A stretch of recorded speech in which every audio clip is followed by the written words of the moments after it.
Mr. Secretary, you know what the number is, don't you? Number that Mr. Gates was trying to get a response from. You know what that number is, right? Congressman, I would be pleased to provide this committee, you, Mr. No, Chairman. you don't know now? You don't know what that is? I mean, again, just to read, because what Mr. Gates was trying to get at, I think what the country would like to know is, we know that there's been an influx of people coming in. Over 2 million encounters on our southern border, inadmissible aliens on our southern border. We know that number has come in since Joe Biden's been president. We know it's a big number. And all he was asking was, how many of that 2-point-something million, over 2 million, how many have went through the adjudication process and actually been removed? Mr. Chairman. And you're telling the Judiciary Committee today you don't know what that number is? Mr. Chairman, what I am sharing with you is that we will provide you with whatever data you request. No, that's not where I want to go right. But it's a simple. We've had kind of two simple questions that you didn't give an answer to, and I just want to know, give you a second chance here if you'll do it. What is that number out of that 2-point-something universe of inadmissible aliens encountered on our southern border who've come into the country, been released into the country? How many have went through the adjudication process and then been removed? Mr. Chairman, I'd be pleased to provide you with that. Can you guess? Mr. Chairman, it is. Can you give an estimate? Mr. Chairman, I will not. Why will you not give an estimate to the American people? Because they would like to know, because that sort of frames it. Here's what's come in, here's who you've allowed in since Joe Biden's been president, and here's the ones who've actually been removed. I would say two things, Mr. Chairman. Number one, I will provide that data to you. We will do so. Well, you're not real good at that, because you've said that other times here, and you don't give us the data. I mean, we asked information about the Disinformation Governance Board, and all we get is redacted documents. So you're not real good about that. And it's a simple question, and frankly, a question we ask you to be prepared for. We wrote you 2 letters in the last several weeks to be prepared to answer that kind of question. I think probably that specific question, and you won't give us an answer. And so the fact that you won't is bad, and the fact that you don't know is just as bad, because it's the one question the country kind of would like to know. What's really happening? When you say all these, pathways and things, and your border secure, and all the things you say, we kind of like to know what's really happened with the 2-point-something million people who've been released into the country since Joe Biden's been president. How many have went through the adjudication process and been removed? So now simple question. So now I have 3 points. 1, we will provide the data to you. God bless you. We've been waiting, but God bless you. I hope you do it this time. 2, we have been cooperating with this committee. We have made countless documents and people available to you. We have provided briefings. Yeah, and here's what those, by the way, just so you know, I'll let you finish with your third point. Here's what those documents look like. Here's the one you sent to us on when you formed, it's policy and responsibilities in the department's information manipulation mission. That sounds scary enough, information manipulation mission, and it's all redacted. And this is the kind of stuff you gave us when we were trying to figure out who was responsible for putting together the Disinformation Governance Board, that I think my colleague, Mr. Johnson, was asking. And now we're asking a simple question about a number. And the fact that you won't give it to us or don't know it is, I think, a concern for all of us. I would say both sides, because the Democrats probably want to know too. They probably, that's something that should be so obvious, and you won't communicate to. Make your third point. Mr. Chairman, we'll provide that information to every member. Will it be like this, or will it be a real number? Will it be like that? Will it be a real number? Mr. Chairman, the third point I would Let me ask you real quick. Can you get that number to us like tomorrow? Or is you got to go back, and is it going to take weeks and months and haggling back and forth on all the letters we do? Congress writes letters to agencies and we haggle back and forth, all that dance we have to do. Or can you just get us the number? Mr. Chairman, we'll provide that data to you as promptly as possible. My third point would be the most fundamental point of all when we speak of immigration. We are dealing with a fundamentally broken system. We have between 11 and 12 million. I got 50 seconds, so I appreciate that. You've said that before, so I got that point. Don't mean to cut you off, but I got to get this. Now, in your testimony, you said you've arrested 14,000 smugglers. Seems like a big number to me. What happened to those guys?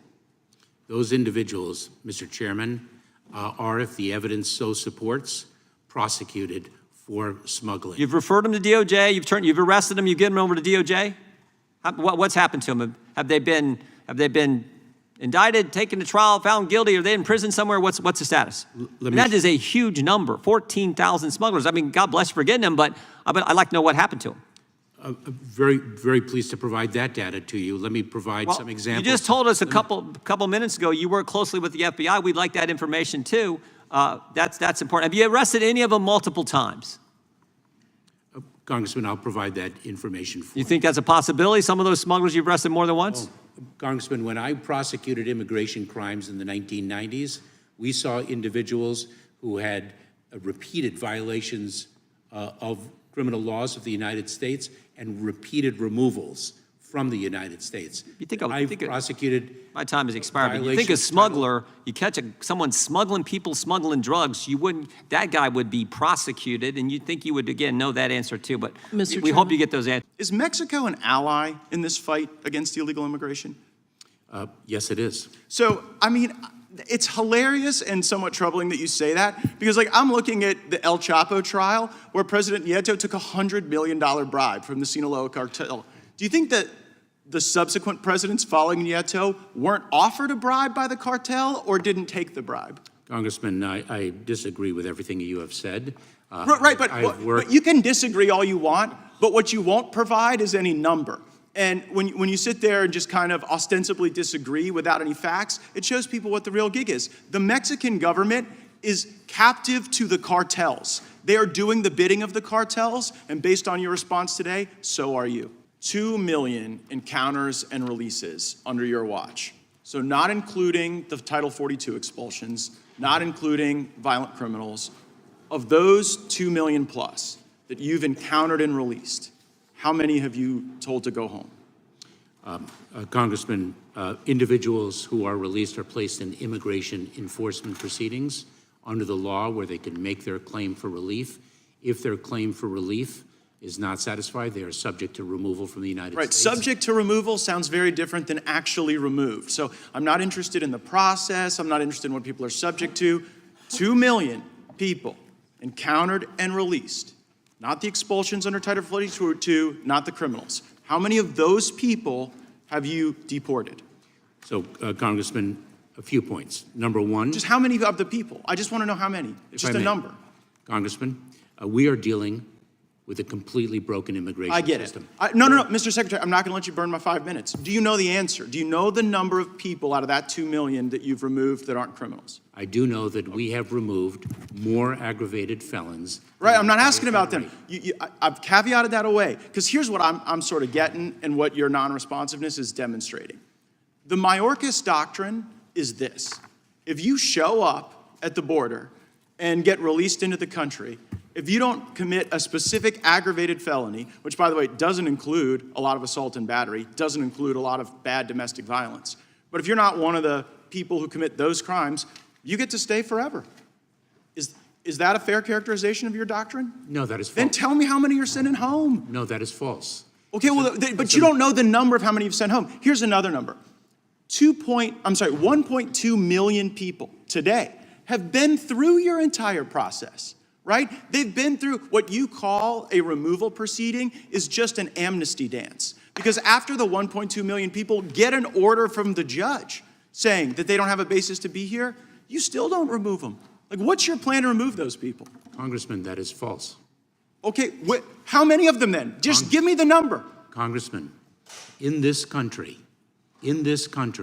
there are between 11 and 12 million. Right, but I'm asking about a individuals. subset that you won't send home. And the reason you're smirking about it and the reason you won't answer my question is because everybody gets the joke. And the sad thing is it's not just us here, it's the cartels who get the joke too. And so now what you've done to execute this Mayorkas doctrine where so long as you don't commit a crime, you get to stay here and burden our hospitals, burden our schools, burden our social services, burden our jails.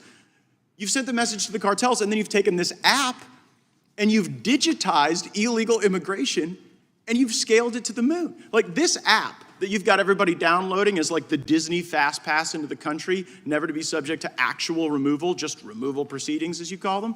That app doesn't do any search of their criminal history in their home country, does it? Congressman, I disagree with everything you have said. Well, I'm sure, but just answer the question. Does the app that you are out there promoting do any search of people's criminal history in their home country? Congressman, Customs and Border Protection screens and vets individuals whom they encounter. Your thoroughly. app, it either has the functionality to test their criminal history in their home country, or it doesn't. By the way, if it did, you'd have already told me. It doesn't. And then the other epic failure of this that's empowered the cartels is that in these processing centers you've set up in other countries to just wave them all in at a rapid pace, you've had to shut them down in Nuevo Laredo because the cartels were standing outside extorting people. Isn't that right? Congressman, that is false. Oh, really? So why did you shut down that facility in Nuevo Laredo? Congressman, the point of safe, orderly, and lawful pathways is to reduce the number of encounters at our southwest border. But wait a second, you've just shifted those encounters, because right now, for the first time in modern history, more people are showing up at the ports of entry than running through some bush in Yuma, Arizona. And the reason they're showing up at the ports of entry is because you've got the turnstile open, where so long as they've gone and downloaded this app, you just let them in. I got one final question for you, and it's an important one. Is Mexico an ally in this fight against illegal immigration? Yes, it is. So, I mean, it's hilarious and somewhat troubling that you say that, because like I'm looking at the El Chapo trial where President Nieto took a $100 million bribe from the Sinaloa cartel. Do you think that the subsequent presidents following Nieto weren't offered a bribe by the cartel or didn't take the bribe? Congressman, I disagree with everything you have said. Right, but you can disagree all you want, but what you won't provide is any number. And when you sit there and just kind of ostensibly disagree without any facts, it shows people what the real gig is. The Mexican government is captive to the cartels. They are doing the bidding of the cartels, and based on your response today, so are you.